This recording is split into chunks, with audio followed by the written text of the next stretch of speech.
Welcome back to season 4 of Connecting with Purpose, where we're putting founders first, telling the stories of the humans behind the business.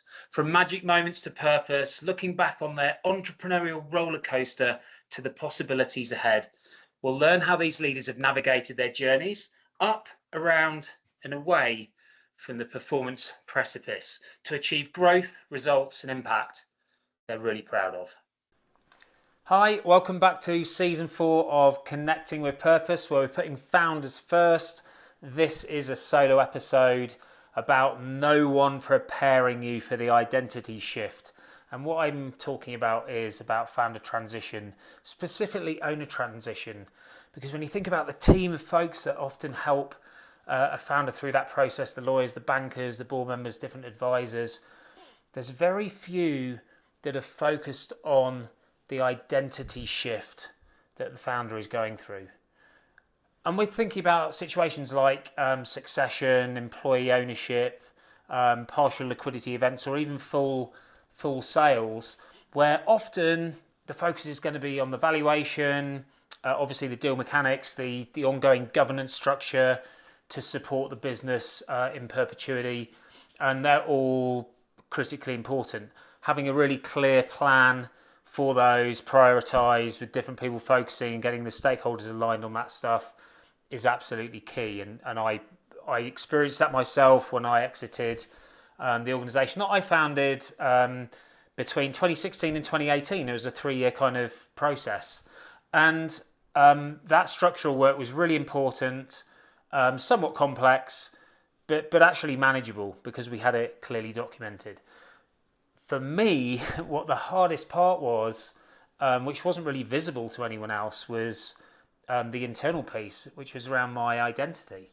I was the builder, the creator, the driver, the juggler, and the key kind of operator of the business, the core operator. And so who was I going to be if I wasn't in that business anymore? How was I going to find my own edge and lean into those things where I feel like I'm still making an impact when actually so much of my impact is an extension of me through this business? And there was no one kind of briefing me on that. I was very lucky to have a couple of board members that really became mentors and helped me through that process. But I partner with founders on this now. I'm super passionate about it because of how hard I felt it was myself. And the key thing here really is the ownership transition often feels and looks from the outside like a financial event, but actually it's an identity event. If you're the founder, the identity shift is the biggest shift. And what is key with that is not waiting to change your identity because the transaction's driving it. It's to work out the identity that you want to move to, so it's pulling you and pulling the organisation forward, because that creates alignment and that gets the execution aligned to where it needs to be. So a key takeaway there is think identity before structure. Do your self-reflection first before you start executing the plan for the business. Because as a founder, it's so important because your identity is likely wrapped up as the organizational operator glue, the builder, the solver, the person that people come to with problems, the person that carries the disproportionate burden of the pressure around the organization. You're known as the person that has the answers and that you're competent, and that can end up creating a level of control and dependence. And that can be okay, and it can even feel quite safe for you as the founder. But as you're moving towards a transition, that is not the control that you want.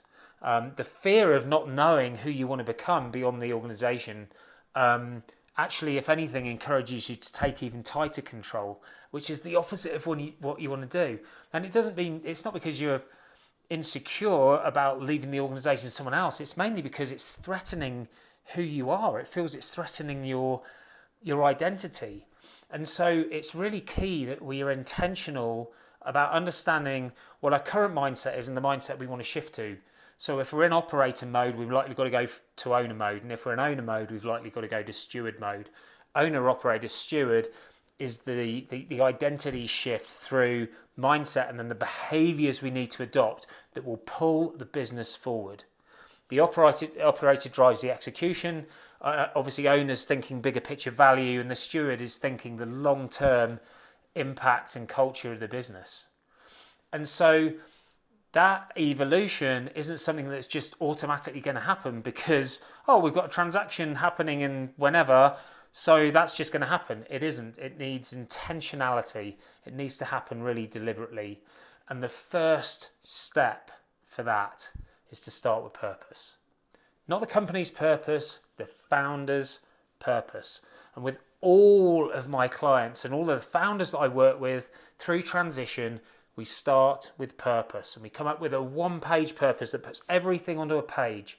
So they have the clarity and the cohesion of what sits beyond the transition, the threads that are going to take them there, and the conviction to drive it forward. It answers the questions who they're going to be beyond the role. What am I stewarding in this business, not just building? How does the business endure beyond me? And what does my next chapter actually mean to me? And what does it stand for now that I'm not going to be operating the business? So purpose really, it stretches, it expands our identity. So we align, we bridge to the identity we want to become. And then we can start developing the qualities we need to put that into practice. What that does is it reduces the fear of uncertainty because we're leaning in to the uncertainty by moving things forward. And reducing that fear enables us to increase alignment of how we're showing up in the business to what the business needs from us and from the other people involved in the business. And so let's just think about this from a really kind of practical perspective, so we can actually bridge from something that feels a little intangible like purpose and identity, which technically they're not because we can align this very clear behaviors, but how do we bridge from identity to execution? So look, I'll give you an example of what doesn't work first. Even if you have a self-aware enough founder that they do the reflection and they're like, okay, this is the person I need to become, but then they don't actually operationalize it. Or they start to move towards that identity in terms of their behaviors, but they're not aligning the elements of the business to that. They're not filling in the gaps. They're creating more confusion in terms of how they're showing up differently. So to avoid the confusion, to avoid the gaps, there's top three things I'd say that we can focus on that enable us to evolve our identity and elevate the growth, value and sustainability of the business. The first one is really clarifying and redefining the decision rights in the organization, because as your identity shifts from operator to owner to steward, you're going to start taking different decisions, and you're going to need other people to be taking decisions that you would have taken. So you can simply ask now, what decisions do I still own as the owner or as the steward? What decisions do I need to now deliberately release? And obviously, where do they sit and what do they need to know, and what skills, knowledge do they need to have in order to take those decisions on?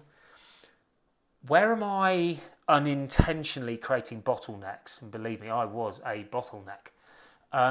So really being aware of what that is so that you can start to unwind some of those bottlenecks, which is usually as simple as just creating a new process or empowering somebody else to do something. Because if you want empowerment and succession, but all of the strategic decisions are still going through you, by definition, the system can't scale and it won't survive beyond you. So the value in the business increases when the leadership depth increases, and that isn't necessarily increasing the depth of the bench, like people that you're bringing in, but that may be a case if there's some gaps. It's about the depth of their involvement and the decisions and the things they're empowered by and the things you're enabling for them to do. So the real tactics on this are just things like documenting different types of decision themes or categories that come up on a regular basis, so it's really clear on where they go. Having real clear ownership at the leadership level of who's doing what, like accountability frameworks can really help for that, things like the Rasky frameworks, for example. being clear about holding the line for certain different challenges or discomforts that arise. Well, these are the non-negotiables, so these are the pillars that we stick by, and being really clear on what those things are. And also just being clear on yourself on what restraint means. So when you notice, oh, I want to dive in, but hang on, I'm noticing that I'm not going to dive in, I'm going to restrain myself and enable someone else. So those are the first things. Second area would be around aligning the leadership to the next chapter. So your identity's evolving, you're kind of moving up and out. But if your leadership team hasn't heard that and they're not clear about what that is, that can create some misalignment and some confusion. So we don't want to assume that the team knows that this is what's happening.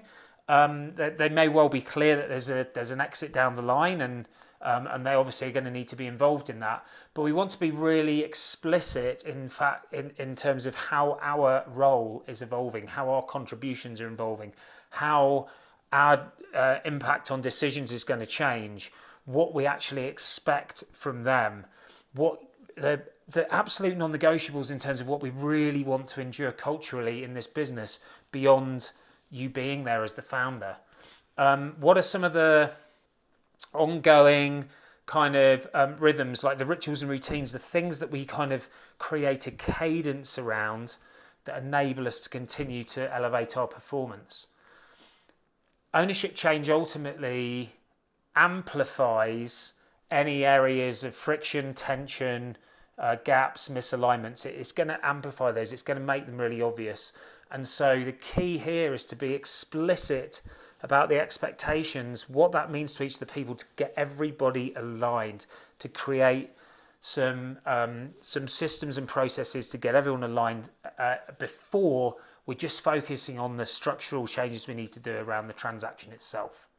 So some practical examples of this could be just literally having very explicit conversations and one-on-ones with each of the leaders around succession pathways and getting their perspectives on that, to identify any potential gaps and opportunities within the leadership team, clarifying those 3 to 5 cultural non-negotiables, like the cultural anchors. We absolutely will stick by these things. These things will transcend beyond. Separating transition discussions from the regular operating cadence. So we're having specific conversations around what transition looks like and continuing to build the ongoing operations of the business to continue to drive growth and value and hit the metrics we want to hit. Which bridges nicely into the third area, which I call the commercial rhythm or the commercial cadence. Ultimately, what is it that enables us to commercially continue to improve the business, the growth, the value, ultimately the revenue, margins, profits, etc. Because that's where the valuation ultimately is going to be won or lost. And the challenge obviously being that if the founder is unsettled, execution is absolutely going to drift, because the tone's going to shift in the meetings, the focus is going to get spread and diffused and diluted, and energy will be fragmented instead of aligned and concentrated to where it needs to go. And ultimately that hits all of the key metrics on the business and obviously impacts the value of the business. And so the sustainable growth element of this during this transition period is obviously to have absolutely clear quarterly priorities of the things that we're focused on, a very disciplined operational cadence in terms of what we're measuring, what we're reporting back, what we're reviewing, what we're improving, ensuring that we've got the accountability where it matters. So the folks are taking accountability and ownership of the areas of the business, and ultimately that's the key, right? We need more owners in the business for the founder, obviously, to ultimately exit beyond the business. And that the identity of the founder, therefore, has to elevate this performance. It can't be a distraction from it. And that's where the alignment piece is so key, because as the steward, as the founder's moving into the steward, they are there to protect the system, the rhythm of the system. They're taking a systemic kind of approach to the whole business, to what that looks like, and then honing in on the key areas to drive it forward. And so the core point being here that the transition itself isn't going to create any fragility in the business. It's just going to expose fragility that may already exist. And if the identity element is unclear for the founder, they're most likely going to have an urge to tighten their control. And if they tighten their control, the alignment of the different areas of the business and the leadership team of the business weakens, because they're all being pulled into this control center. And if the alignment weakens, execution obviously suffers. And that ultimately means we're not going to hit the results we need, and we're going to lose the value in the business. And the opposite being, if the identity is stretching and pulling the founder and pulling the organization forward, then the decision rights get absolutely clarified, the leadership depth strengthens, the execution is aligned and stabilized in an irregular kind of commercial cadence, and the value of the business grows. So then the transaction becomes an amplifier to that instead of a destructor of it. So all that to say, founders looking at transition have to start first with purpose, to expand their identity beyond the business, to pull the business forward. And so if you or someone you know is 24 to 60 months out from what could be some form of ownership evolution, the structural work's going to come. There's some brilliant people that are going to get you what you need to get all of those pieces in place. But the human work, that has to start now. Now is the time to think about purpose, to stabilize that current identity and the evolution of the identity beyond the business, because the identity is going to drive the alignment, and the alignment is going to protect the execution. In my next episode, I'll talk about the weight that the founder carries during this transition, and how they perform under that pressure, and how they then align that kind of next chapter intentionally kind of moving forward towards it. But for now, if this episode resonated with you at all, or may with someone else you know, please forward it on. Anyone that wants to have a conversation about handling any transitions, and specifically obviously ownership transitions, talk about the human evolution through the business, love to have a conversation. As we say in rugby, as always, I've got your back. Cheers.